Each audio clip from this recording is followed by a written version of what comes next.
Көшбасшы, яғни лидер болғыңыз келсе, осы 11 құпияны есіңізде сақтаңыз.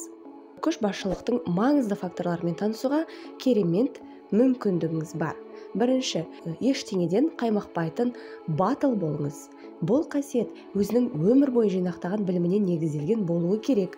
Өз-өзіне сенімсіз және істе батылдық көрсете алмайтын басшының қасында ешбір шәкірт қалғысы келмейді. Ақылы асқан шәкірттер мұндай ұстазды пір тұтпайды. Екінші, өзін-өзі басқара білу. Өзін-өзі билей алмайтын адам басқаны да басқара алмайды. Басшының осылай өзін-өзі басқара білуінің оның қол астындағыларға тигізер әсері ұшан теңіз. Ақылды басшы мұны естен шығармағаны жөн. Үшінші, қылыштай өткір әділдік. Әділетсіз басшының басқаларға ұсынары шамалы. Сол себептен де оның қол астындағылар мұндай басшыны сыйламайды. Төртінші, шешімнің нақтылығы. Нық шешім шығара алмайтын, шешім шығару мәселесіне келгенде қипақтап қалатын басшылар негізінен өзіне сенімсіз адамдар қатарынан болады. Ондай адамдар басқаларды да басқара алмайды. Бесінші, жоспардың нақтылығы. Жолы болғыш басшы жұмысын жоспарлап, жоспарын іске асыра білуі керек. Нақты жасалған жоспары жоқ, тек ойша кесіп-пішіп жұмыс істейтін басшылар желкенсіз қайық іспеттес. Жел қайда айдаса, сонда жүретін олар. Ерте ме, кеш пе, қайраңда қалатыны айдан анық.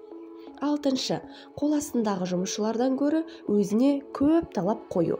Басшының басты қасиеттерінің бірі оның өз қол астындағылардан талап еткеннен де артық уақыт жұмыс істей білуі. Сонда ғана ол басқалардың көрсетілген межеден артық жұмыс істеуін талап ете алады. Жетінші, тұлғаның тартымдылығы. Мен өркөкірек басшы ешқашаны басқаларға үлгі бола алмайды. Басшы болу үшін сыйлы болуы шарт. Өз беделі мен атақ абыройын ардақ тұтпайтын басшыны басқалар да қадірлемейді. Сегізінші, жанашырлық пен адами түсіністік.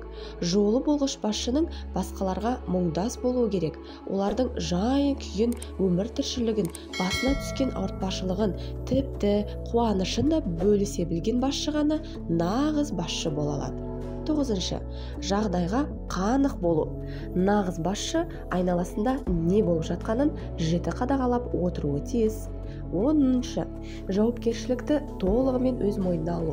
Білікті басшы қол астындағылардың жіберген кемшіліктері мен қателіктерін толығымен қабылдап, өз мойнымен көтере білуі керек. Егер ол бұл жауапкершілікті мойнына алудан жалтарып, басқаларға аударар болса, онда оның жақсы басшы болмағаны. Қол астындағылардың бірі қателік жасап, сол арқылы өзінің біліксіздігін көрсетсе, басшы мұны өзінің кемшілігі деп қабылдауы қажет болар. 11. Ынтымақтастық. Білікті басшы басқалармен ынтымақтасу қағидасының берер пайдасын түсініп, оны өмірде қолдана білуі шарт және қол астындағылардан соны талап ету керек. Көшбасшылық үшін адамда жігер болу қажет, ал оған тек ынтымақтастық арқылы ғана қол жеткізуге болады. Көшбасшылықтың екі түрі бар. Біріншісі және ең тиімдісі қол астындағылардың қалауымен және мақұлдауымен қол жеткізген басшылық. Екінші түрі көпшіліктің қалауынсыз күш қолдану арқылы жеткен басшылық. Егер де өз салаңызда, өз жұмысыңызда көшбасшы, яғни лидер болғыңыз келсе, осы 10 құпияны қолданып, көшбасшылыққа жетуіңізді тілеймін. Каналға лайк басып, тіркеліп, қоңыраушаны баса кетіңіз. Каналда қандай тақырыпта видео көргіңіз келеді, соны комментарийға жаза кетіңіз. Міндетті түрде оқып жауап беремін.